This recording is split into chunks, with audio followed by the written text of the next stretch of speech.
frutos. Mas ao sétimo a soltarás e deixarás descansar, para que possam comer os pobres do teu povo, e do sobejo comam os animais do campo. Assim farás com tua vinha e com o teu olival.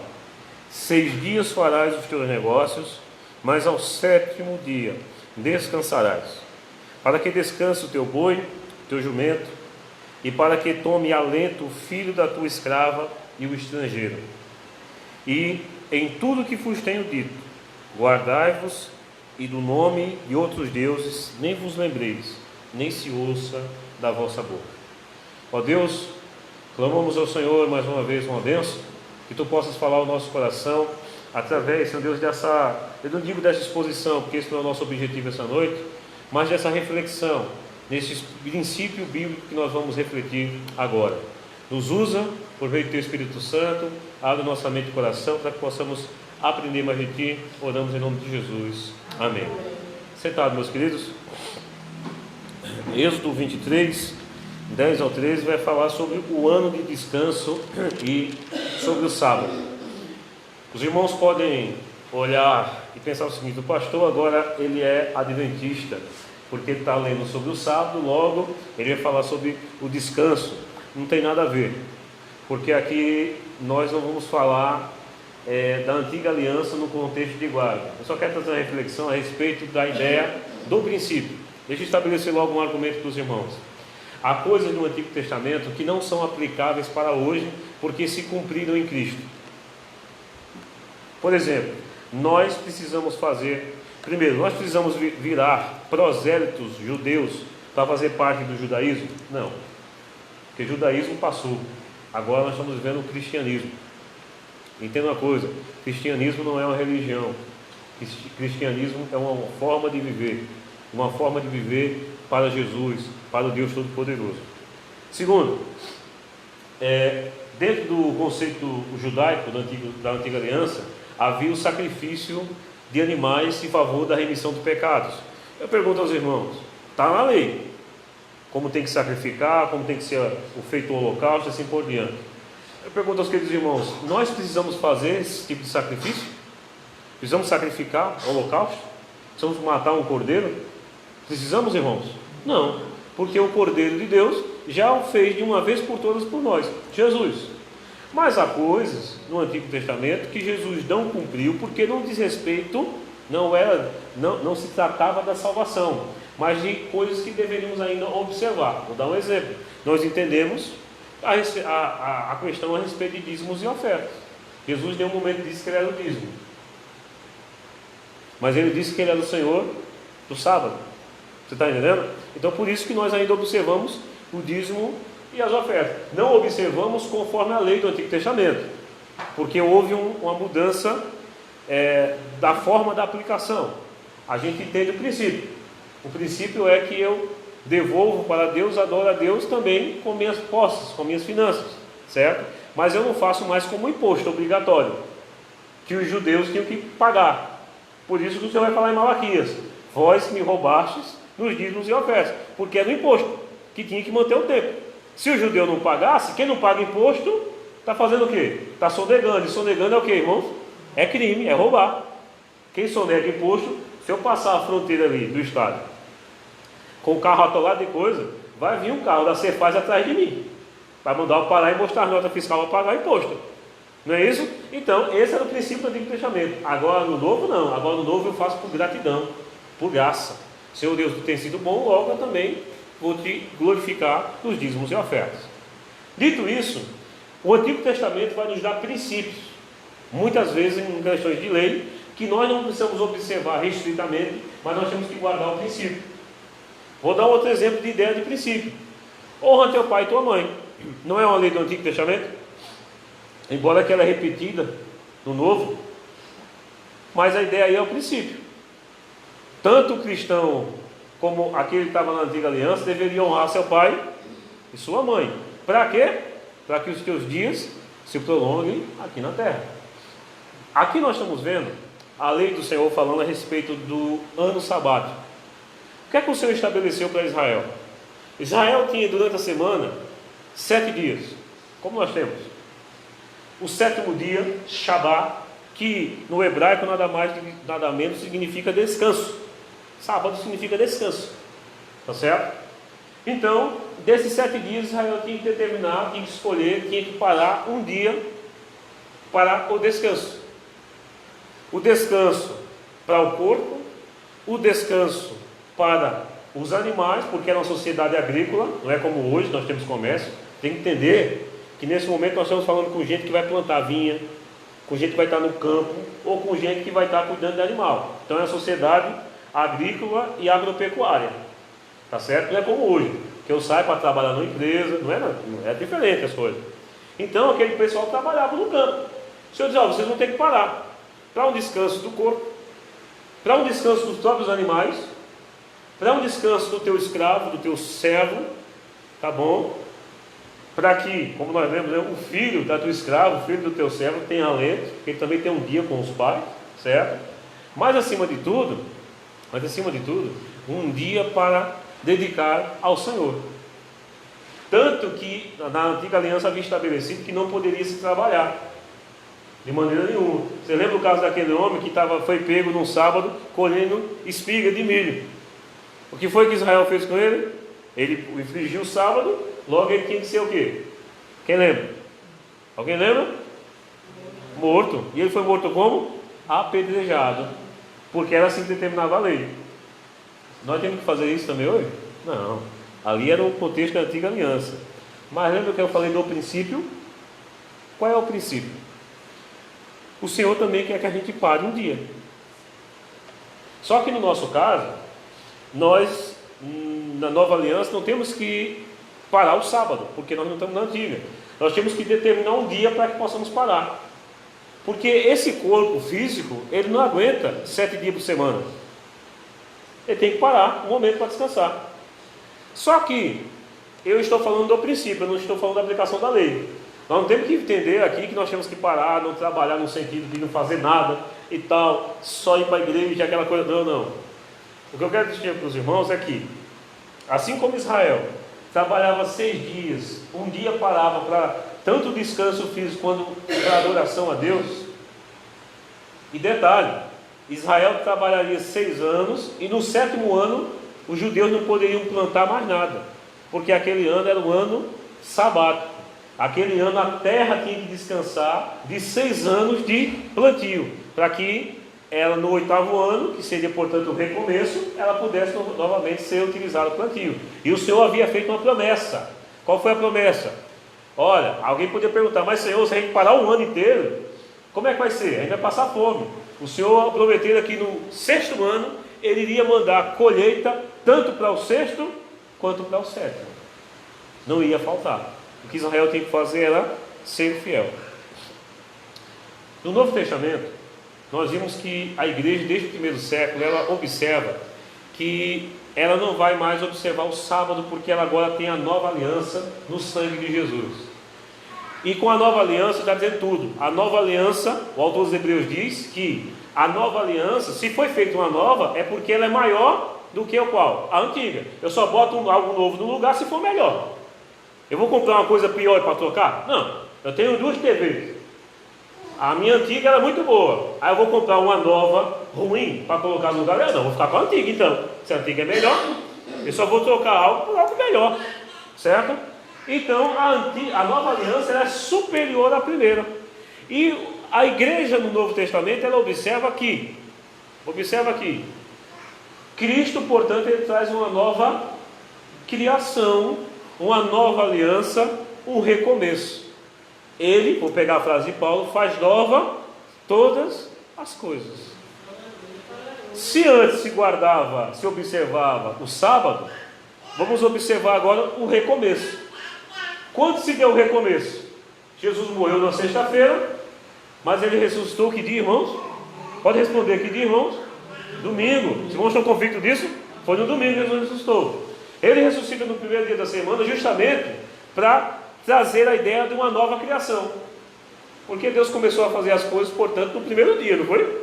Deus não criou as coisas a partir do segundo, Ele cria a partir do primeiro. Foi tarde de manhã, primeiro dia, né? Diz Gênesis, Agora, portanto, o Senhor Jesus começa, faz nova todas as coisas, ressuscita, vence a morte no primeiro dia da semana. Aí a igreja entende que o primeiro dia da semana era o dia que a igreja iria se reunir para um dia de adoração. O domingo seria um dia diferente. Ele seria um dia, não daquela guarda sabática, mas ele seria um dia para uma dedicação maior. Os irmãos observam porque nós temos 2 reuniões geralmente no domingo? Justamente por isso. Porque o domingo deveria ser um dia que nós deveríamos dedicar mais ao Senhor.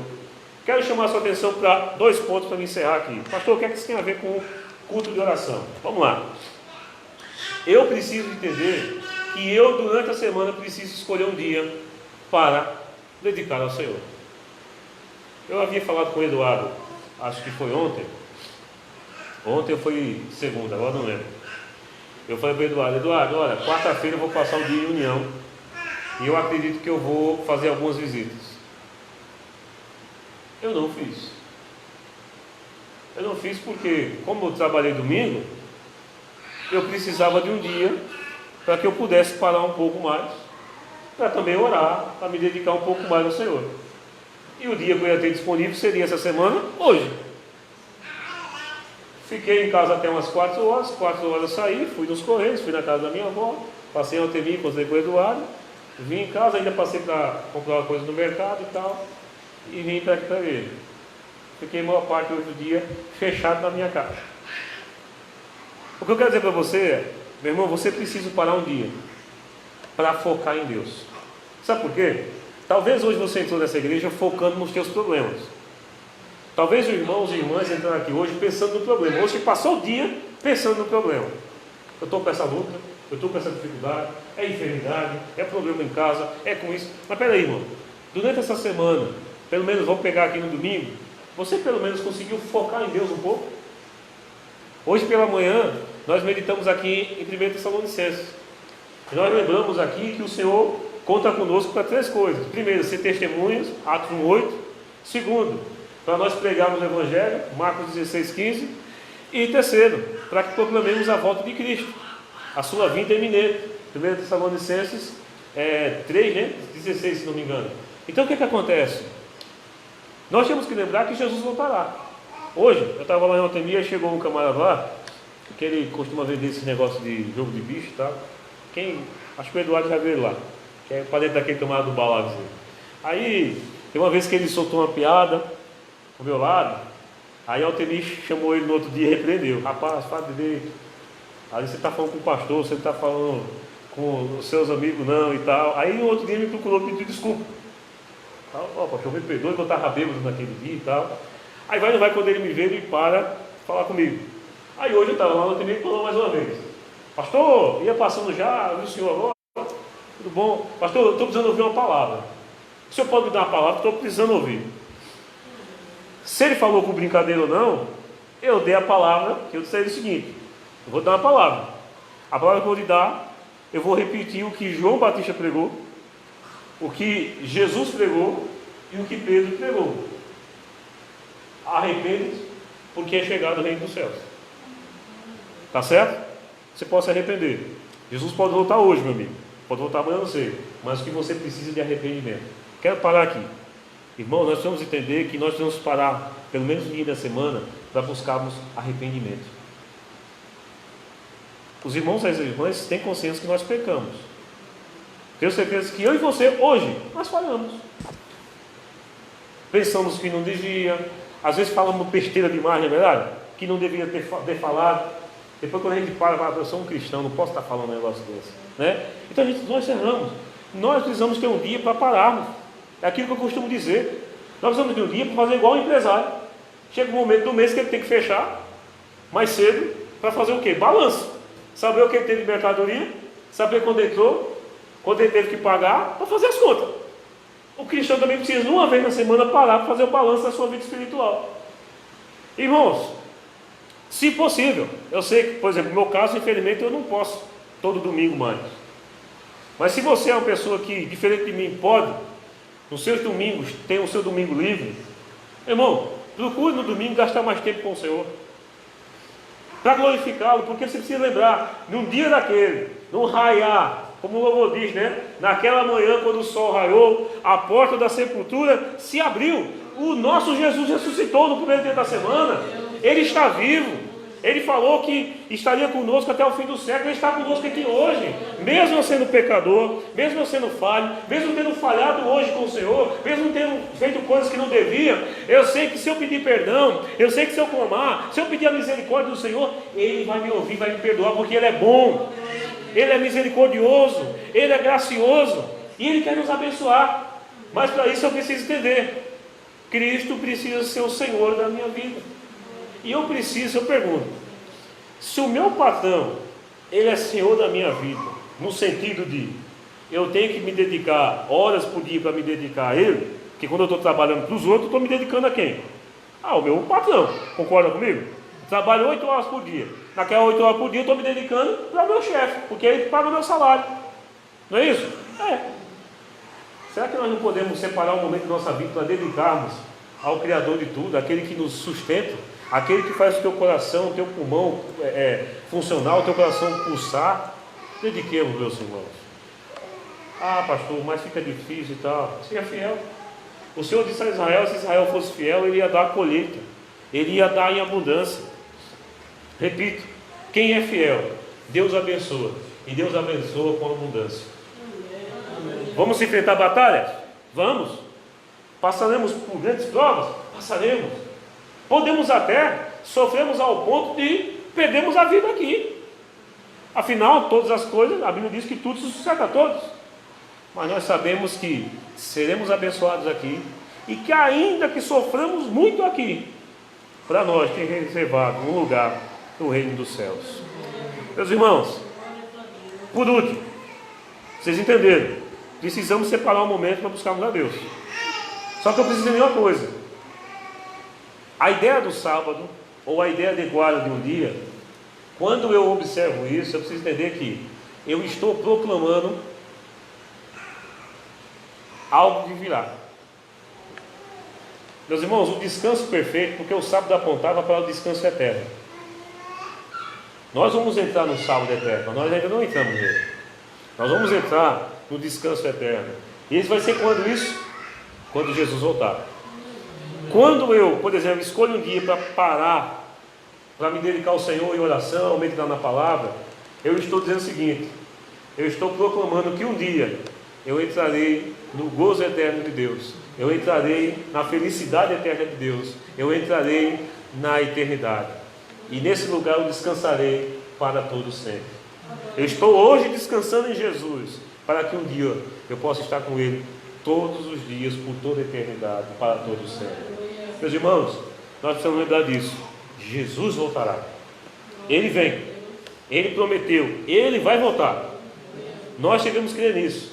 Não vamos olhar para as batalhas, não vamos olhar para as lutas, vamos ao final caminhar, seguir firme no Senhor, sabendo que Ele vai nos sustentar, que Ele vai nos manter, mas lembrando que o nosso olhar deve ser para onde? Para o alto. Olhai para o alto, de onde vem a vossa salvação. Vamos olhar para o céu, porque Jesus voltará. E meus irmãos, quando Ele voltar, toda lágrima passará, toda enfermidade, toda dor, todo problema. São grandes batalhas, são difíceis, não são, irmão? Quando Jesus voltar, não vai ter isso mais não, irmão. Só vamos ter a presença eterna do Senhor. Eu não sei se você queria, eu gostaria que Jesus voltasse hoje. Eu falei hoje de manhã, a nossa parte também é proclamar o Rei. Porque eu acho que os ideias de Jesus vai voltar quando o número de salvos estiverem completo. Os irmãos entendem isso, né? Jesus não vai voltar sabendo que vai deixar um ou dois daqueles que ele já sabia que iria crer. Ele vai voltar no momento que os salvos estiverem completos. Aí eu brinquei com as irmãs que estavam aqui hoje de manhã. Vamos tentar antecipar a volta de Jesus? Como é que a gente pode antecipar? Testemunhando de Jesus, proclamando o Evangelho. Porque se eu trouxer uma pessoa por ano para a presença de Deus, quando eu digo presença de Deus, eu estou falando de Siló, estou falando para Cristo, eu vou estar trazendo um salmo para a presença do Senhor.